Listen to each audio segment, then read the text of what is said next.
Buenas tardes, jóvenes. Mi nombre es Estela Aguilar. Soy microbióloga, graduada de la Universidad Nacional Autónoma de Honduras, de nuestra carrera de microbiología. Mi orientación fue la orientación de microbiología industrial y posteriormente tuve la oportunidad de estudiar un programa de maestría en ciencias agrícolas y recursos naturales en la Universidad de Costa Rica. Dentro de mi experiencia laboral, quiero contarles que he tenido experiencia en el área de microbiología agrícola y he elaborado para diferentes instituciones, entre ellas la Escuela Agrícola Panamericana Zamorano, la Dirección de Ciencia y Tecnología Agropecuaria. Además, tuve la oportunidad de elaborar para la Escuela de Microbiología de la UNA y actualmente estoy laborando en la Universidad Nacional de Agricultura como docente y además como coordinadora de investigación en la sede regional de la UNAC en Comayagua. Y el día de hoy voy a compartir con ustedes la temática de microbiología agrícola. Voy a contarles en qué consiste esta temática y cuál es el papel que juega el microbiólogo en la agricultura, que por cierto es un papel muy importante que ustedes deben de conocer como futuros profesionales de la microbiología. Esta es un área que los invito a explorar. Entonces, para entrar de lleno en el tema de microbiología agrícola, inicialmente vamos a empezar definiendo qué es la microbiología agrícola. Y esto no es más que una área de la microbiología que estudia la relación que tienen los microorganismos con el suelo y las plantas. Los microorganismos, recuerden que están presentes en todos los diferentes ambientes y cuando están presentes en esos ambientes establecen relaciones con otros organismos que también están presentes en ese ambiente. Y en este caso, entonces, la microbiología agrícola va a estudiar esa relación de los microorganismos tanto con el suelo como con las plantas mismas. ¿Qué microorganismos podemos encontrar nosotros presentes en el suelo? Pues en el suelo hay una diversidad enorme de microorganismos, entre ellos bacterias. Existen cientos de miles de bacterias en un puñado de suelo que juegan un rol muy interesante en ese suelo. Además podemos encontrar muchos hongos también, protozoarios, podemos encontrar también en el suelo, nemátodos y asociados algunas veces a los nemátodos podemos encontrar virus. Todos estos microorganismos en el suelo, como les comento, juegan un papel determinante que va a definir ciertas características del suelo que son importantes en la agricultura para poder cultivar diferentes productos. ¿Cuál es el papel de esos microorganismos en el suelo? Básicamente juegan dos roles en el suelo, que son transformar los nutrientes presentes en este suelo, y cuando digo transformar los nutrientes presentes significa que estos microorganismos mediante su metabolismo van a degradar compuestos o van a transformar compuestos para que estos puedan ser utilizados tanto por la planta y además puedan proveerle propiedades importantes al suelo. Por otro lado, también los microorganismos degradan materia orgánica. Tenemos para el caso muchos hongos celulíticos que son los que degradan celulosa, y al degradar esa celulosa entonces se generan una diversidad de compuestos que son importantes para las plantas. Estas plantas aprovechan estos compuestos. También tenemos en el suelo microorganismos que son fijadores de nitrógeno, microorganismos que promueven la formación de humus, También solubilizan algunos componentes como por ejemplo el fósforo. ¿Y para qué lo solubilizan? Para que las plantas puedan utilizar ese fósforo para su crecimiento. También en el suelo vamos a encontrar microorganismos que son detoxificadores, es decir, que si tenemos suelos contaminados, podemos encontrar microorganismos que degradan esos contaminantes y le quitan la toxicidad a ese suelo. En un resumen, podemos decir que los microorganismos pueden ser tanto benéficos para las plantas, pero hay otro grupo de organismos que pueden ser dañinos para ellas y causarle enfermedades. ¿Cuáles son los síntomas de esas enfermedades en las plantas que son causados por microorganismos? Por ejemplo, acá tenemos estas manchitas de color negro en frutos de mango. Esto es por un ataque de este mango con un hongo. Por otro lado tenemos acá, si ven, estas lesiones circulares que se ven en esta sandía. Esto es debido al ataque de esa sandía por un virus. Aquí tenemos una planta de tomate donde podemos observar que la planta de tomate está marchita y resulta que la planta está infectada con una bacteria que está estableciendo una relación dañina con esa planta. Además, tenemos también acá una palma de cocotero. Las palmas de cocotero normalmente tienen sus hojas verdes, frondosas, muy bonitas y proveen sombra en las playas. Si se fijan acá, pues las hojas están marchitas, algunas están amarillas y esto es debido a que esta palma está infectada con un microorganismo que se llama fitoplasma y pues después de un tiempo, déjenme comentarles que todas las hojas se marchitan, se caen y únicamente queda el tronco muerto, sin vida, porque este microorganismo, pues a causa de esa relación que estableció con la planta, no permitió que hubiera paso de nutrientes y transportes en los canales internos de la planta y entonces causó la muerte de esa planta.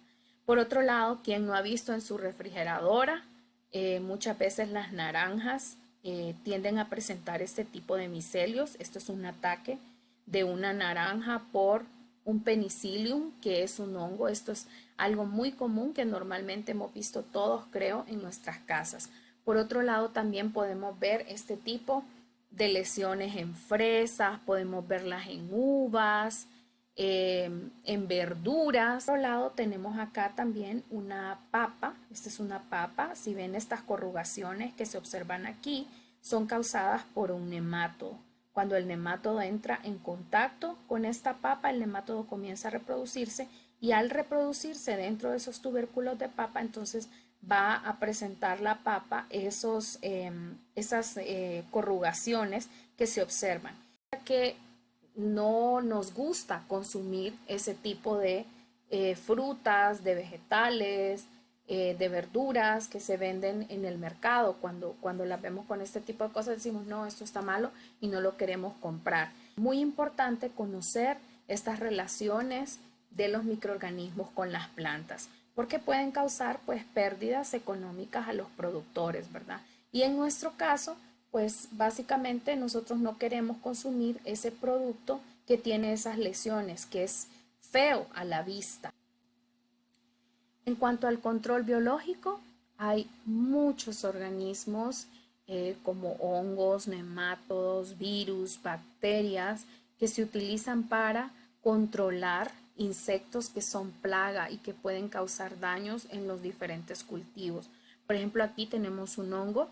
Este hongo se llama tricoderma y este hongo actualmente se produce en varios laboratorios aquí en el país para aplicarlo en el suelo, en el campo, previo a la siembra de diferentes cultivos. Y lo que hace el hongo es devolver propiedades importantes al suelo. Aparte de eso, protege las raíces de la planta, fomenta el crecimiento de raíces en esas plantas y por lo tanto la planta crece muy sana y produce mucha cantidad de frutas, mucha cantidad de verduras. También hay hongos como por ejemplo la Beauveria bassiana. es un hongo que se utiliza control biológico de la broca en el café. El hongo se aísla, se prepara en suspensión, se multiplica y se prepara una suspensión de las esporas de ese hongo y se asperjan en las plantas de café. Y cuando llega la broca, las esporas entran en contacto con esa broca del café y entonces comienzan el hongo a crecer en el cuerpo del insecto. Y al momento de empezar a crecer en el cuerpo del insecto, entonces lo mata y evita que el insecto cause daño en los frutos del café. Sabemos que el café es un cultivo de mucha importancia acá en Honduras, entonces este tipo de tratamiento está siendo utilizado en fincas de café para control de broca de café.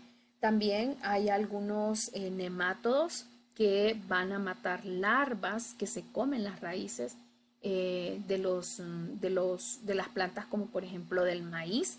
En este caso, tenemos aquí una gran cantidad de nemátodos que estos también se cultivan en el laboratorio, se reproducen en el laboratorio y se preparan suspensiones, y estas suspensiones de estos nemátodos se aplican en el suelo. Cuando llegan estos insectos al suelo, estos nemátodos entonces se asocian a estos insectos y penetran en ellos y comienzan a comérselos. Se los comen y entonces los matan y evitan de esa forma entonces que dañen las raíces de las plantas. Lo mismo también podemos producir virus en el laboratorio, podemos multiplicar muchas cantidades de virus en el laboratorio y en este caso también los virus se asperjan sobre las hojas del cultivo cuando llegan estos insectos que se llaman espodópteras, que se comen las hojas del maíz también. Entonces el virus resulta que se pega a la superficie de estos insectos y entonces lo infecta, y al infectarlo entonces le causa la muerte al insecto y el insecto entonces ya no daña las plantas. Y por ejemplo acá podemos ver que hay una preparación de bacterias que son Bacillus subtilis, que se utilizan mucho en la agricultura, porque estos microorganismos producen ciertos compuestos que inhiben el crecimiento de bacterias dañinas alrededor de las raíces de las plantas. Hoy en día está de moda la búsqueda de microorganismos en lo que son las zonas de montaña.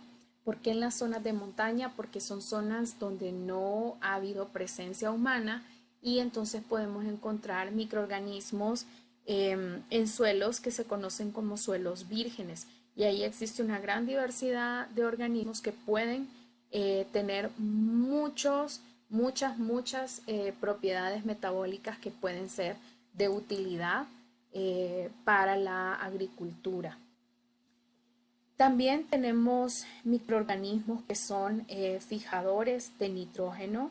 Hay, por ejemplo, cianobacterias. Estas son asociadas con las raíces de cultivos de arroz que se encuentran sembrados con alta humedad. Hay dos formas de sembrar el arroz: con mucha humedad o sin humedad. En el caso del arroz, donde hay mucha humedad, entonces se encuentran muchas de estas cianobacterias que van a ayudar a las plantas de arroz a fijar o a utilizar el nitrógeno para su crecimiento. También podemos hablar de otra de las bacterias ícono fijadora de nitrógeno, como es el Rhizobium.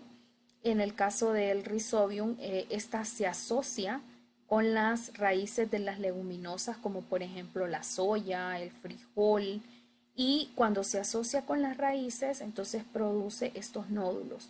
Esto no es más que una masa de bacterias creciendo en el tejido vegetal, pero ellas están viviendo ahí y aparte de vivir ahí, le están permitiendo a estas raíces absorber una gran cantidad de nutrientes y entonces la planta está creciendo sana y fuerte. Actualmente, por ejemplo, la Dirección de Ciencia y Tecnología Agropecuaria tiene un laboratorio donde multiplican las bacterias de Rhizobium y lo hace un colega nuestro. y nuestro colega hace la multiplicación de ese Rhizobium y hace preparaciones, y esas preparaciones son distribuidas a los productores que siembran frijol, que siembran soya, para que puedan aplicarlas en el campo y puedan obtener muy buena producción de frijoles.